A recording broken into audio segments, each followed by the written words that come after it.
അസ്സലാമു അലൈക്കും വറഹ്മത്തുള്ളാഹി വബറകാതുഹു. ലേൺ അറബിക് വിത്ത് മിന്ന സലിം എന്ന യൂട്യൂബ് ചാനലിൻ്റെ പുതിയൊരു വീഡിയോയിലേക്ക് എല്ലാവർക്കും സ്വാഗതം.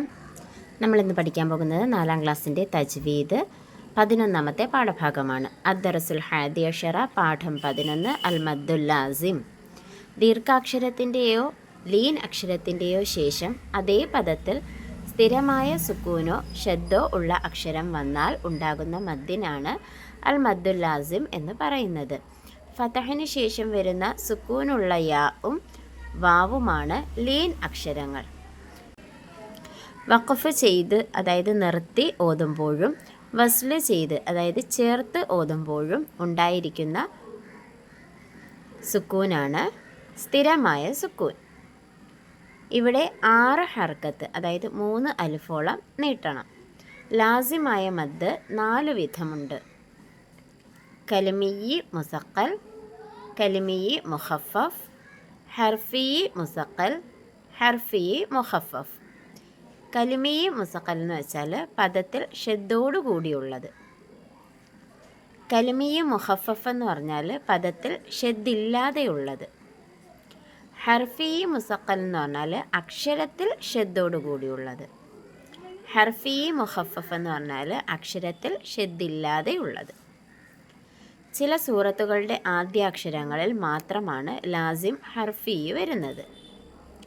ആകെ വന്നിട്ടുള്ള 14 ഹർഫുകളിൽ ഹ, യ, ത്വ, ഹ, റ, ഹയ്യുൻ ത്വഹറ എന്ന് ഓർത്തു വെക്കാൻ വേണ്ടി പഠിച്ചു വെക്കുക.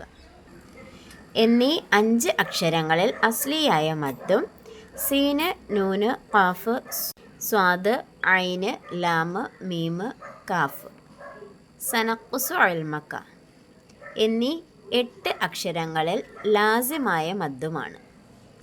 അലിഫിൽ മദ്ദില്ല. ഇതിൽ അസ്ലിയായ മദ്ദെന്ന് വെച്ചാൽ എന്താണ് അർത്ഥമാക്കുന്നത്? ദീർഘാക്ഷരത്തെ ശബ്ദത്തിൽ കൊണ്ടുവരാൻ ആവശ്യമായ സമയം നീട്ടലാണ് അസ്ലിയായ മദ് കൊണ്ട് ഉദ്ദേശിക്കുന്നത്. അപ്പോൾ ഹ, യ, ത്വ, ഹ, റ ഇത്രയും അക്ഷരങ്ങൾ അസ്ലിയായ മദ്ദിലാണ് വരുന്നത്.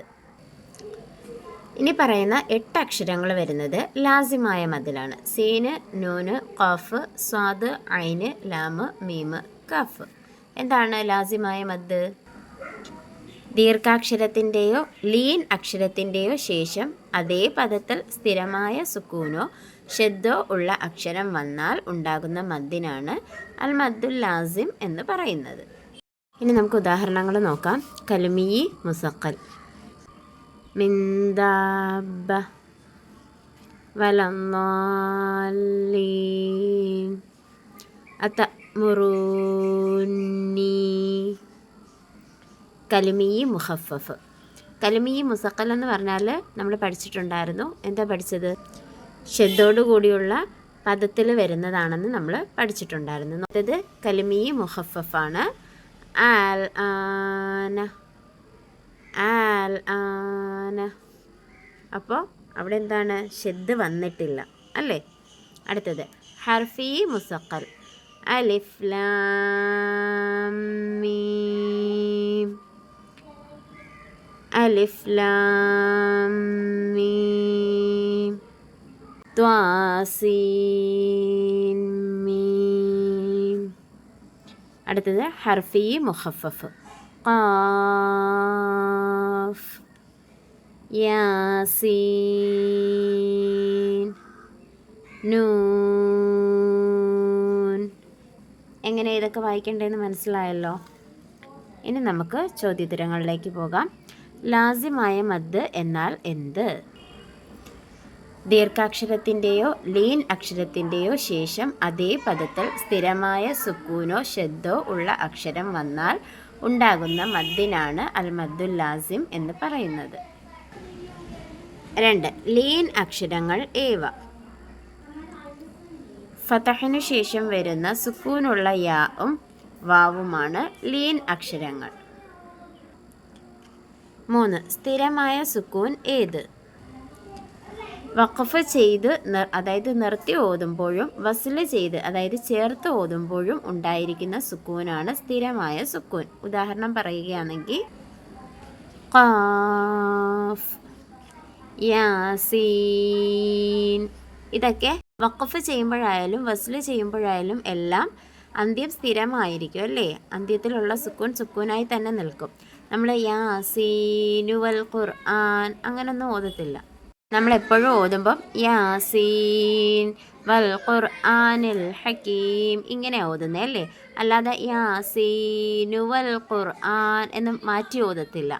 എപ്പോഴും യാസീൻ എന്നുള്ളത് സുക്കൂൻ കൊടുത്ത് തന്നെയാണ് നമ്മൾ ഓതിപ്പോകാറുള്ളത്. അത് നിർത്തി ഓതിയാലും ചേർത്ത് ഓതിയാലും എല്ലാം അങ്ങനെ തന്നെയാണ് ഓതാറുള്ളത്. ഇങ്ങനെയുള്ളതാണ് സ്ഥിരമായ സുക്കൂൻ കൊണ്ട് ഉദ്ദേശിക്കുന്നത്. അടുത്തത് ലാസിമായ മദ് എത്ര വിധം, ഏതെല്ലാം? ലാസിമായ മദ് 4 വിധമുണ്ട്. 1 കലിമിയ്യ് മുസക്കൽ, 2 കലിമിയ്യ് മുഖഫഫ്, 3 ഹർഫിയ്യ് മുസക്കൽ, 4 ഹർഫിയ്യ് മുഖഫഫ്. അടുത്തത് സൂറത്തുകളുടെ ആദ്യാക്ഷരങ്ങളിൽ ലാസിമായ മദ്ദുള്ള അക്ഷരങ്ങൾ എത്ര, ഏതെല്ലാം? സീന്, നൂന്, ഖാഫ്, സ്വാദ്, ഐന്, ലാമ്, മീമ്, കാഫ് എന്നീ 8 അക്ഷരങ്ങളിൽ ലാസിമായ മദ്ദാണ്. അടുത്തത് ലാസിമായ മദ് എത്ര നീട്ടണം? ലാസിമായ മദ് 6 ഹർക്കത്ത്, അതായത് 3 അലിഫ് നീട്ടണം. താഴെ പദങ്ങളിൽ നിന്ന് കലിമിയെ ഹർഫിയെ വേർതിരിക്കുക. ഹമീം, അൽ ഹാഖ, അതഅ്മുറൂനി. ഇത് ഓതി നോക്കുക, എന്നിട്ട് നിങ്ങൾ തന്നെ വേർതിരിച്ചെഴുതുക. നമ്മൾ ഇത്രയും നേരം പഠിച്ചിട്ടുണ്ടായിരുന്നല്ലോ ഉദാഹരണങ്ങൾ. ആ ഉദാഹരണങ്ങൾ വെച്ചിട്ട് നിങ്ങൾ വേർതിരിക്കണം.